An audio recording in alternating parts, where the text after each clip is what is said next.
એક થાંભલાનો 1 રૂપિયો નથી જતો. તમે શું કહે વળતરના 7.5%, 25% બધું ભૂલી જાય. 1 રૂપિયો નથી જતો. મફત બાપના બોલથી મફત આપીએ અને અમે ખેડૂત છીએ. આપીએ બાપના બોલથી આપીએ. અમારી શરત એ છે કે આને ગયો આખા ભારતમાં જ્યાં વીજળી આપે ને ત્યાં મફત આપે.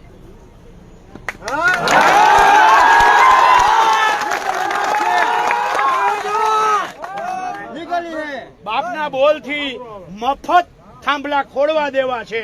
આ લોકો કંપની વાળા આખા ભારતમાં તો એને વિકાસ કરવો જોઈએ કે ના કરવો જોઈએ દેશનો? માત્ર ભાઈ 1 મિનિટ, ખોટો દેખાડો નહીં. માત્ર ખેડૂતોએ જ દેશના વિકાસમાં ભોગ દેવો અને આ દલ્લા શેઠો કમાણી કરે, એની તિજોરીઓ ભરે. એ મફત વીજળી નહીં. એ લોકો મફત વીજળી આપવા તૈયાર હોય તો આખા ગુજરાતના ખેડૂતો અમે મફત થાંભલા નાખવા દેવા તૈયાર છીએ. 55 ગીગાવોટ રિલાયન્સ, 29 ગીગાવોટ અદાણી આ જે વીજળી પેદા કરે છે એ મફત, બરાબર છે, આખા ભારતમાં, ભલે તેલંગાણામાં આપશે, જમ્મુ કાશ્મીરમાં આપશે, બિહારમાં આપશે. એ આપણા ભાઈઓ છે, ભારતનો ભાગ છે. અમે આમ હરખથી સાહેબ સામેથી કેવું કે મારા ખેતરમાં ખેડૂતો બાજીએ કે મારા ખેતરમાં થાંભલો નાખો, મફત મારા ખેતરમાં થાંભલો નાખો. શરત એટલી છે કે આ લોકો મફત વીજળી આપવા જોઈએ. સાહેબ આ ભારતના વિકાસના નામની પાછળ આ લોકોને કમાવવાનો ધંધો છે.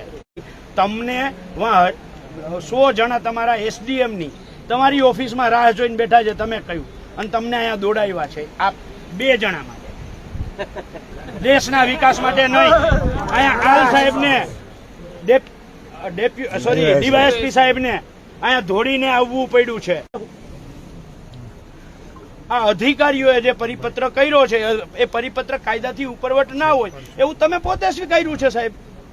કાયદાથી ઉપરવટ પરિપત્ર ના હોય, કાયદાની મૂળ વિભાવનાને તોડી મરોડીને પરિપત્ર ક્યારેય ના બની શકે, એટલે એમાં અમે સહમત નથી સાહેબ. અમને માર્કેટ ડિટર્મિનેશન કમિટી મુજબ અમને અમારો વેલ્યુઅર નિમવાની સત્તા આપો અને પછી આ કામ કરવા આવો. અમારી બહુ સ્પષ્ટ વાત છે. કાયદા મુજબ અમે અપેક્ષા રાખીએ છીએ કે અમે જે અધિકારીઓને પરસેવો પાડીને મહેનત કરી અને પગાર આપીને ખુરશી ઉપર બેસાડ્યા છે, એ અધિકારીઓ જે કાયદો છે એ કાયદાનો અમલ કરે, નહીં કે ધન્ના શેઠો માટે બનેલા પરિપત્રોનો અમલ કરે. હું એક વસ્તુ ખાલી આપને કહી દઉં કે આજે